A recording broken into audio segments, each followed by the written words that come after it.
I wake up at 9 on Thanksgiving morning to something wrong. Silence.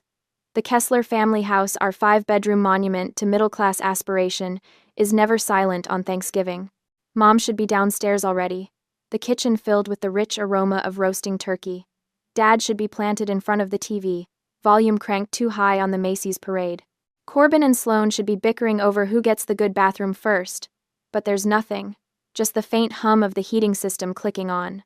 I sit up, run a hand through my tangled hair, and listen harder. No cabinets opening and closing. No water running. No footsteps on the stairs. Hello? My voice sounds strange in the stillness. When no one answers, a flicker of unease ripples through me. I grab my phone from the nightstand. No messages. No missed calls. Nothing to explain the wrongness of this morning. I swing my legs over the side of the bed, suddenly wide awake. The hardwood floor feels cold against my bare feet as I pad to the hallway. Mom? Dad? I call out, louder this time. The doors to my siblings' rooms stand open, beds empty and hastily made. Not slept in at all, by the look of them. Downstairs, the kitchen is spotless. No turkey thawing on the counter. No ingredients lined up for stuffing or cranberry sauce. Just my coffee mug from last night sitting alone in the otherwise empty sink. I walk to the front window and pull back the curtain. The driveway is empty. All the cars are gone, my parents' sedan, Corbin's beat-up Jeep, even the 7-seater SUV I filled with gas yesterday for our planned drive to Uncle Dean's house. A ridiculous thought flashes through my mind. Maybe they ran out for cranberries or another last-minute ingredient. But the house doesn't feel like they just stepped out. It feels cold, abandoned. I grab my phone again, pull up my mother's contact. It's gone. My father's number gone too. I scroll frantically through my contacts. Corbin, Sloane, even Rhett, all deleted. What the hell? I mutter, my heartbeat quickening. Then I remember. Last night. Rhett borrowing my phone. Hey sis, can I check the score real quick? My phone's dead. 19 years old and still can't remember to charge his phone. I'd handed it over without a second thought. Clever, but not clever enough. Rhett isn't the sharpest tool in the shed. He deleted the entries but didn't block the numbers. I still have our call history, and I know most of their numbers by heart anyway, but Uncle Dean's I know for sure. I tap it in, and hit call, pacing the kitchen as it rings. Hello? His voice sounds relaxed, cheerful. Uncle Dean, it's Krista. Where is everyone? A pause. Krista? Oh, you're still home? Something in his voice makes my stomach drop. And then I hear it in the background, the rhythmic sound of waves crashing against a shore. Somewhere distant, the faint, unmistakable plucking of a ukulele. Where are you? I ask, though I already know the answer isn't his New England colonial, with the massive dining room table we were supposed to gather around today. Ah. His voice drops. Well, your parents wanted a big surprise for their 30th anniversary. They all flew to Maui last night. I grip the counter, my knuckles turning white. All of them? They figured you were busy with work, he continues, sounding uncomfortable now. And, well, they didn't want you to worry about the expense. The expense. The expense for the vacation they're taking with money I've been pouring into this house for years. Before I can respond, I hear a voice in the background. Sloane. God, are you talking to her? I thought the plan was to just let her stay home. Uncle Dean makes a shushing sound, but it's too late. I've heard enough. Krista, he starts. I end the call. The kitchen feels colder now as I stand motionless, my phone clutched in my hand. This wasn't some last-minute prank. This was planned, orchestrated. They deleted my contacts. They snuck out in the night. They left me behind deliberately. My gaze drifts to the calendar on the fridge, where I'd circled today's date and written Thanksgiving at Uncle Dean's in my neat handwriting. Next to it, the list of chores I'd completed to get ready. Clean guest bathroom, gas up SUV, pick up wine. This wasn't a prank. This was deliberate, malicious financial exclusion. They wanted a luxury vacation using the money I paid for the mortgage, and they didn't want me there. I wait for tears, for the crushing weight of betrayal to bring me to my knees. But it doesn't come. Instead, something strange happens. A crystalline clarity washes over me. Every moment of the last 6 years, every check I've written, every bill I've paid, every sacrifice I've made while my siblings took snaps into sudden, Perfect focus. I don't cry. I don't scream. I don't throw things. I just stand in the silent kitchen of a house that isn't really mine, feeling something final click into place inside me. I am done. The phone clicks dead in my hand. Uncle Dean's voice and Sloane's careless complaint fade into silence, but their echoes remain, ricocheting through my mind like stray bullets. I sink into a chair at the empty kitchen table, my coffee mug from last night still sitting in the sink, the only evidence anyone lives here at all. The house feels cavernous now, each empty room mocking me with its silence. 6 years. The number materializes in my mind with perfect clarity. 6 years of being the invisible pillar. 6 years of watching my paycheck disappear into this 5-bedroom monument to middle-class pretension, all while being told I was the responsible one. I was 20 when I moved back home after community college. Mark Dad had just been demoted. The mortgage payments were temporarily difficult, Mom had explained, eyes wide with practiced worry. Just until they got back on their feet. 6 years later, and Dad's job still barely covers the car insurance and his hobbies, his fishing trips, his golf clubs, his collection of vintage model cars that sit untouched in glass cases in the basement. The total mortgage, $2,800 a month. My contribution, $2,000. Their contribution, $800. The math burns in my mind, bright and undeniable. I pull out my phone, open the calculator app, and punch in the numbers with methodical precision. $2,000 x 72 months equals $144,000, $144,000. Gone, not invested, not saved, not even appreciated. Meanwhile, Corbin, 28, and supposedly the entrepreneur of the family, has lived here rent-free since his $50,000 startup crashed and burned 2 years ago. $50,000 that Mom and Dad had somehow found for him, even as I was writing checks for new gutters and property taxes. And Sloane? 22 and attending Riverdale Private College, her $38,000 annual tuition and sorority dues paid without question. Your sister needs to focus on her studies. Mom had explained when I'd asked why Sloane couldn't work part-time like I had. The responsible one. Family code for the ATM. The numbness from the phone call begins to fade, replaced by something colder, quieter. Not anger, anger would be too hot, too messy. This is something else, something final. I'm done. The word settles in my chest like a stone. Done. They left me. But they left me in the house I paid for, connected to the utilities I managed. They assumed I would just wait. And keep paying. For what? The privilege of being excluded? The honor of funding Maui vacations I wasn't invited to? I don't throw things. I don't scream. Those reactions would give them too much power, confirm their whispered assessments that I'm too emotional or can't take a joke. Instead, I walk to my home office, the smallest bedroom, the one with the water stain on the ceiling that no one else wanted. I pull open the bottom drawer of my filing cabinet and extract a 3-inch binder, its weight substantial in my hands. 6 years of receipts. 6 years of bank statements. 6 years of warranties for appliances and electronics I purchased when the old ones broke down. 6 years of evidence. I carry the binder to the kitchen table and open my laptop. But I don't book a flight to Maui. I don't compose an angry email. I don't even check social media to see if they've posted sunny photos from the beach yet.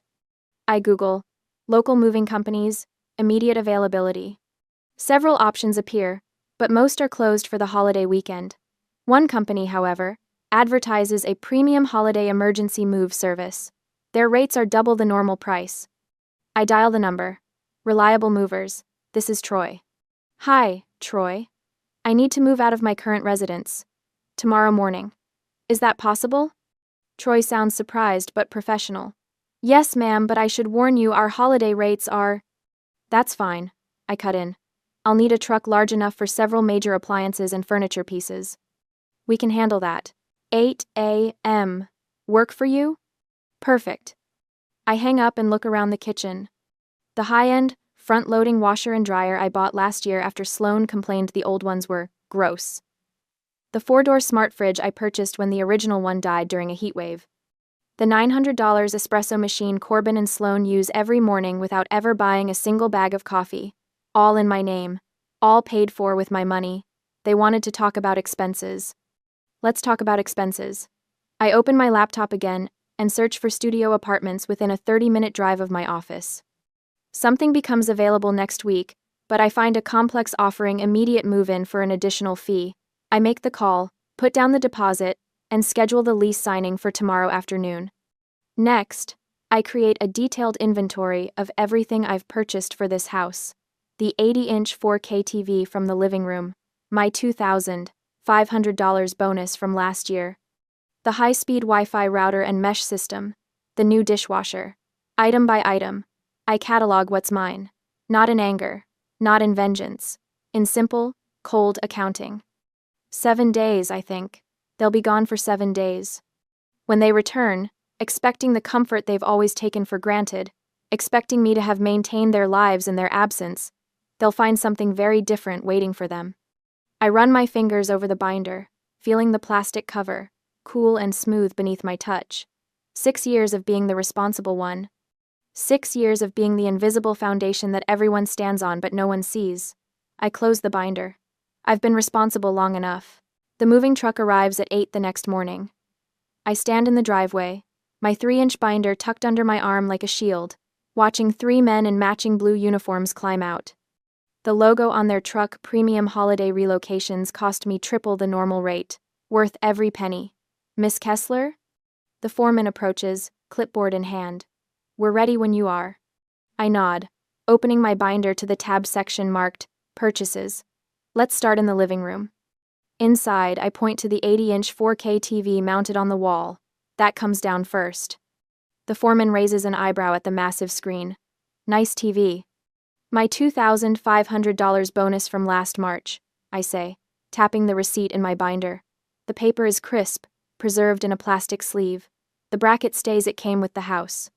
The men work with practiced efficiency. One disconnects cables while 2 others carefully unmount the TV. In less than 10 minutes, they're wrapping it in protective blankets. I move through the house like a general, binder open, pointing out each item. This isn't an emotional rampage. It's inventory management. The washer and dryer in the laundry room, I say, leading them down the hall. I bought them after Sloane complained the old ones were gross. I remember her exact words. God, Krista, these machines are from the Stone Age. Can't we get something that doesn't look like it belongs in a gas station bathroom? In the kitchen, the foreman whistles at the massive stainless steel refrigerator. 4-door smart fridge. That's going to be tricky. It's empty, I assure him. Last night, I'd thrown out everything perishable and packed the rest in coolers now sitting in my car, and I've already disconnected the water line. They remove the refrigerator with careful precision, leaving a gaping hole in the custom cabinetry. The $900 espresso machine is next. I watch as they wrap it, remembering how Corbin and Sloane would use it every morning, leaving their empty cups scattered around the house. Not once in 3 years had either of them bought coffee beans. That was always my job, like everything else. Wi-Fi router and mesh system, I say, pointing to the sleek devices. All 4 nodes throughout the house, the ones that powered Corbin's endless job searches and Sloane's Instagram empire. Room by room, the house empties of everything that's mine. The movers work quickly, professionally, asking few questions. I answer the ones they do ask with calm precision. No, that stays. Yes, that goes. Careful with that, it's fragile.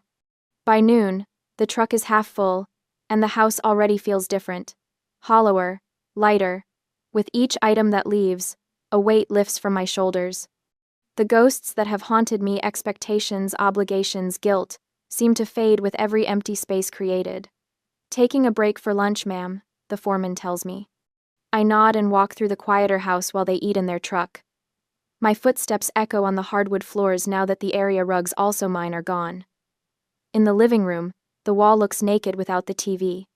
In the kitchen, the refrigerator's absence reveals years of dust and a single magnet that had fallen behind it, a Hawaiian sunset from some previous family vacation I hadn't been invited to.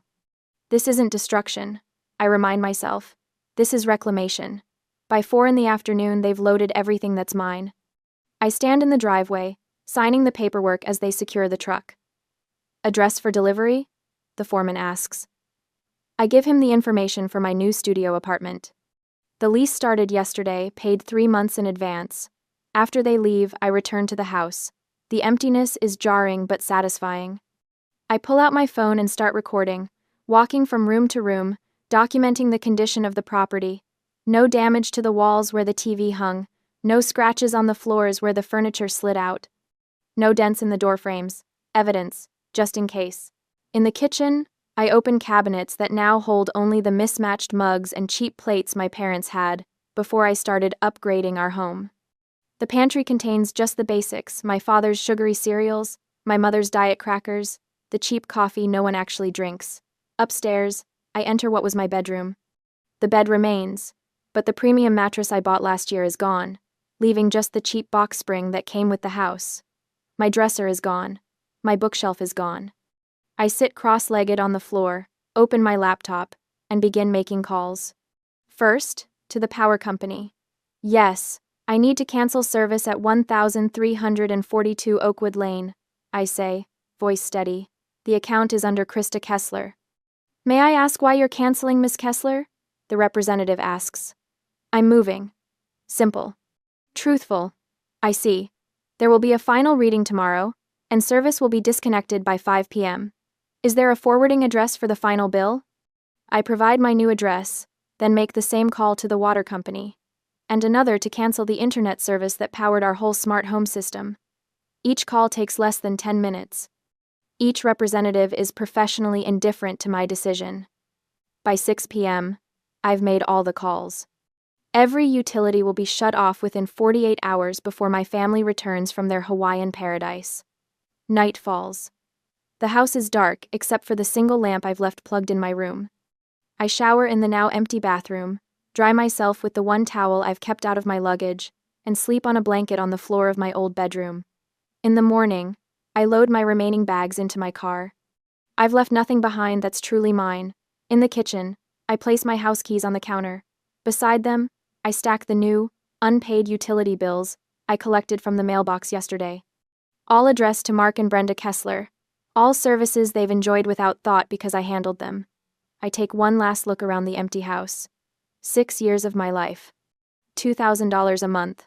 $144,000. I lock the door from the inside, step out, and pull it shut behind me with a satisfying click. In my car, I check the time. 6 days until they return from Maui. 6 days until they discover what responsibility actually costs.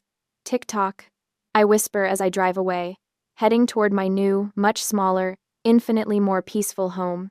6 days later, the family is back.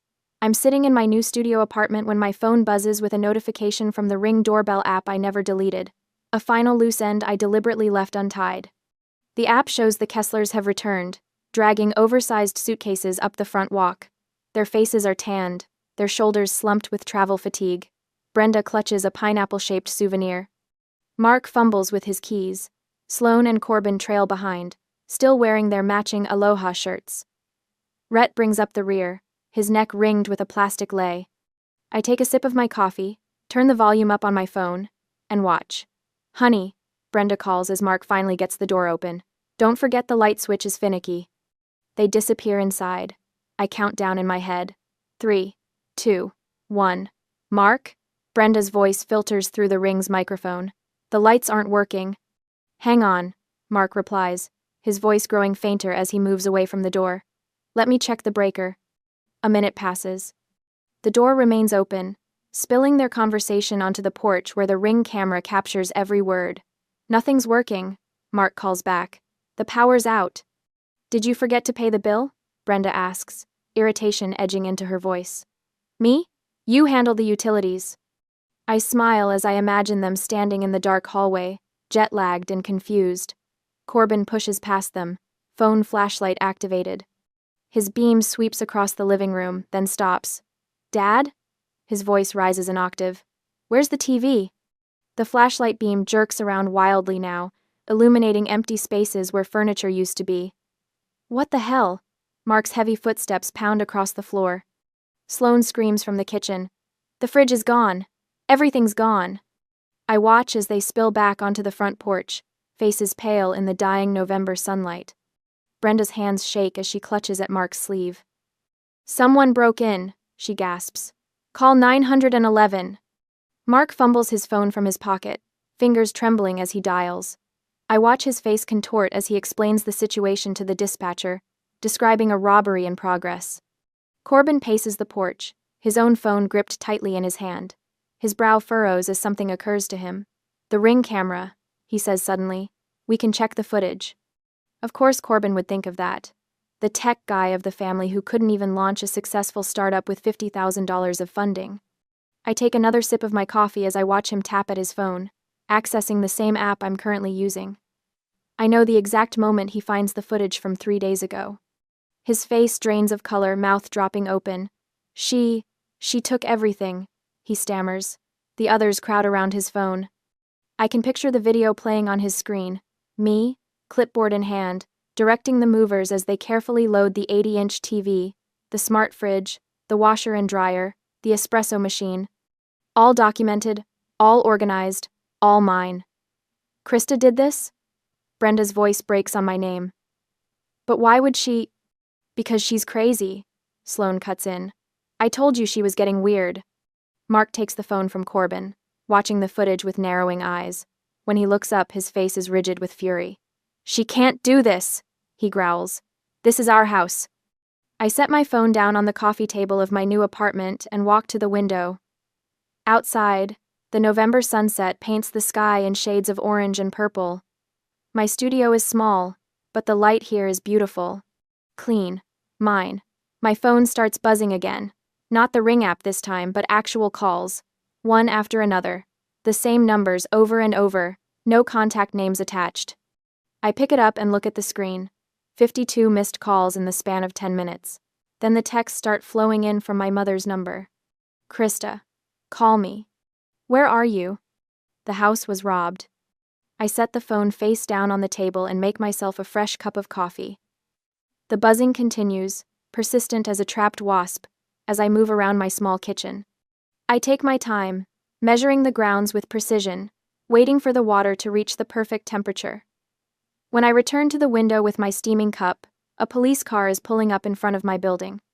Behind it, my father's sedan screeches to a halt, double parking in his haste. They pile out Mark, Brenda, Corbin, Sloane, and Rhett, a gesticulating mass of righteous indignation, as they follow the 2 officers into my building. My intercom buzzes 3 minutes later. "Miss Kessler?" The front desk attendant's voice is professionally neutral. "There are police officers here asking to speak with you. They say your family is with them." I take a long, slow breath, savoring the moment. 6 years of paying for a house that was never mine. 6 years of being the invisible pillar, the responsible one, the family ATM. 6 years of swallowing my resentment, as they took and took and took. The moment has arrived. The trap I set has sprung perfectly. "Ma'am, the police are here," the attendant prompts when I don't immediately respond. "With your family." "Get." I set my coffee cup down and cross to my desk.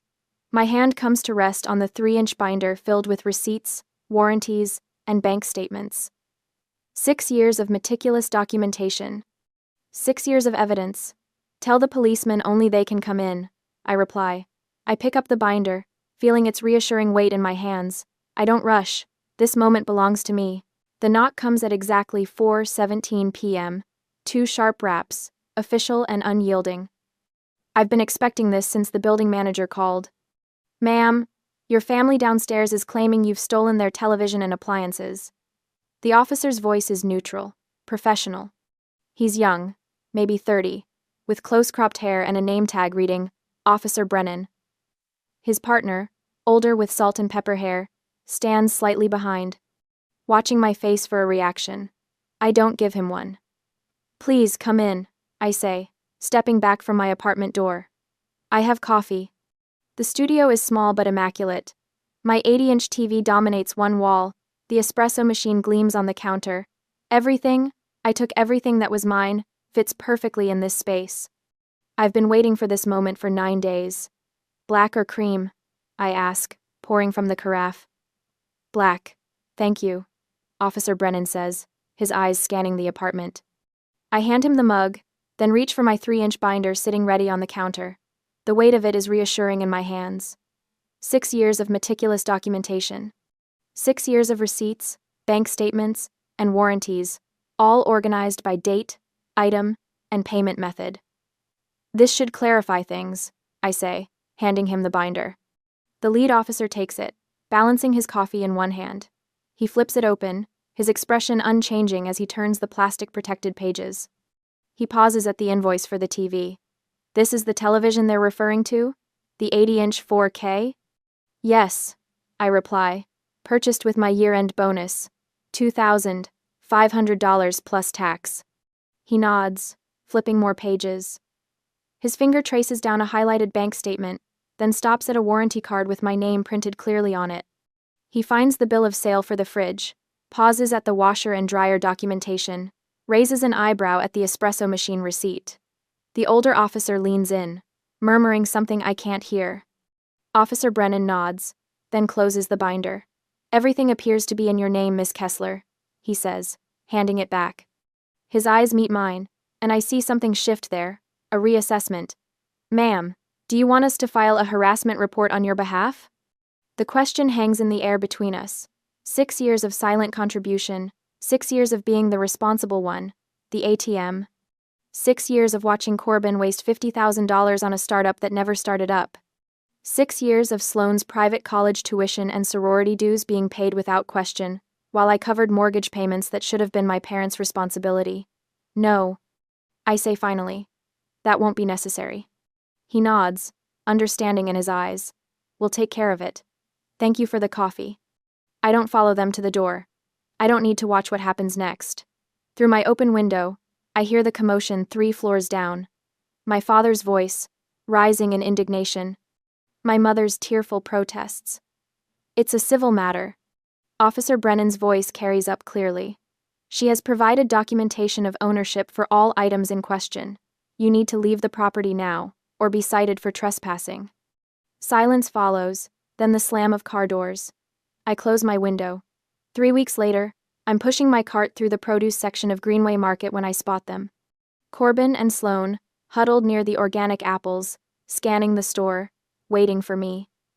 I consider abandoning my half-filled cart, but something hardened inside me weeks ago hasn't softened. I push forward. Sloane spots me first, her eyes narrowing. At 22, she looks older suddenly, the privilege and certainty drained from her face. This isn't funny, Krista. She hisses as I reach for a bag of Honeycrisp apples. Mom is crying every day. You need to fix this. I place the apples in my cart, moving past her without response. Corbin steps into my path. His usually perfect hair is uncombed, his designer shirt wrinkled. Just turn the internet back on, he says, desperation edging his voice. How am I supposed to apply for jobs? You've gone too far. I look at my 28-year-old brother, really look at him. The failed entrepreneur, the eternal student, the perpetual child. You're 28, Corbin, I say, the words falling like stones between us. Get your own Wi-Fi. I push my cart past them, their protests fading behind me. The weight of the binder isn't in my hands anymore, but I feel lighter all the same. 2 months later, a manila envelope arrives at my door. Inside, a summons to small claims court. They're suing me for $5,000 in emotional damages and stolen property.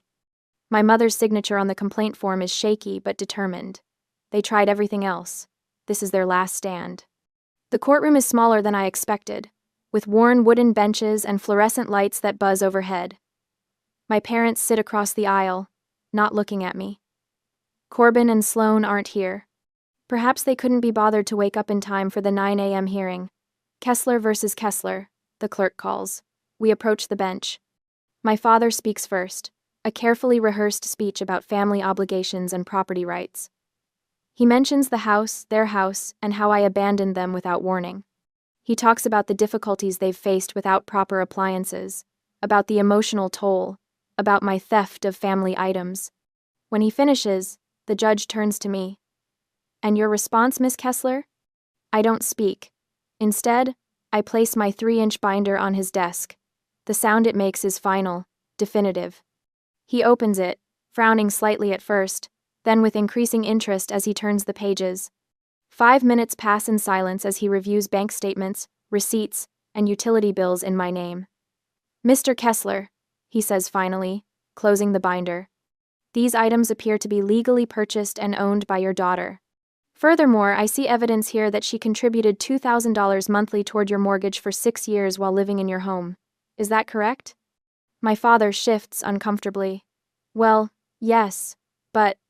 And you're claiming she stole property that she herself purchased? It was for the family, my mother interjects. She can't just take it. The judge's expression hardens. Mrs. Kessler, I suggest you not speak out of turn. He turns back to my father. This case is dismissed. And Mr. Kessler, I would caution you about bringing frivolous claims to this court. There are penalties for perjury. The gavel comes down with a crack that echoes through the small courtroom. My parents don't look at me as they leave. I gather my binder and walk out alone, into the cold air. I don't look back. I don't need to. 4 months later, I'm sitting on the small balcony of my studio apartment. The air is cold against my skin, but I don't mind. I wrap my fingers around a steaming mug of coffee, the expensive kind Corbin used to drain from my machine without ever buying a replacement bag. My apartment isn't much.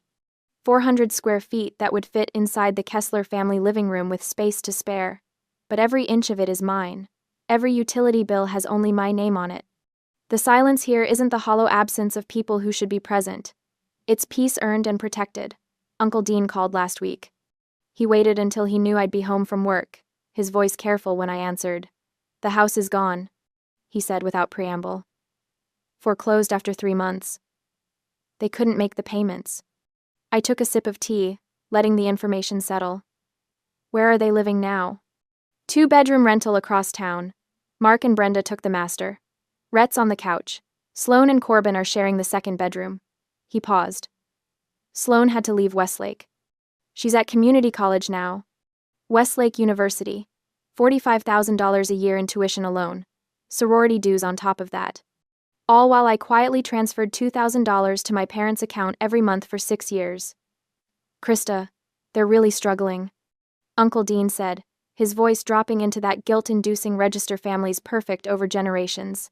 Did they ask you to call me? Not exactly, but. Then they're not struggling enough, I replied, surprised by my own steadiness. They'll figure it out. They're adults. The consequences arrived like dominoes falling. The 2-bedroom apartment, Sloan's transfer, my father having to find an actual full-time job for the first time in 15 years. My mother selling her jewelry on Facebook Marketplace. Reality, crashing down on people who thought they could fly forever on someone else's wings. I take another sip of coffee, watching the sun climb higher. My phone buzzes with a notification. LinkedIn. I tap the screen. Corbin Kessler has sent you a message.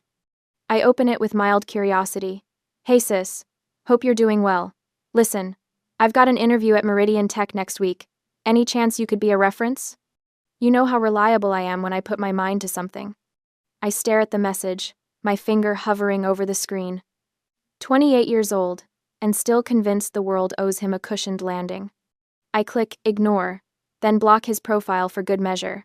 4 months ago, I woke up in a cold, silent house, abandoned by the people who should have been there. I remember standing in that kitchen, the moment everything crystallized, the soft click of realization like a lock turning. Now I sit in my own space, smaller but infinitely more honest. My bills are reasonable because I only pay for what I need. My shelves hold books I actually read. My refrigerator contains food only I eat. People ask if I ever feel guilty. Former co-workers who heard through the grapevine. The few friends who know the whole story.